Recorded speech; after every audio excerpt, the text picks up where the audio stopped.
এই জেনারেশনকে কে বুঝাবে যে মোবাইল থেকে দূরে থাকতে হবে? বিনা প্রয়োজনে ফোন ইউজ করবা না, বিনা প্রয়োজনে ফোনে হাতও দিবা না। একটা ছবি তুললে কি হয়? হাজারে আসওয়াদ গুনাহ মাফ হয়। একটা ছবি তুললে কি গুনাহ মাফ হয়? কোনো নেকি হয়? এটা কি পরকালে সুপারিশ করবে?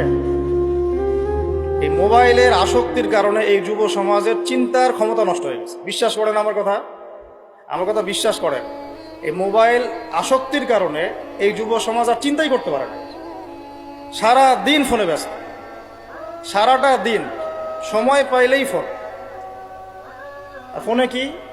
YouTube, Facebook, WhatsApp, Instagram. এই আমাদের বাপদাদার, এই যে ভাইদের বয়সী যারা যারা এখন 40, 45, 50 এজের মধ্যে আছেন, যারা এই দেশ চালায়, সমাজ চালায়, অর্থনীতি চালায়, তাদের চেয়ে এদের চিন্তা শক্তির লেভেল অর্ধেকেরও কম।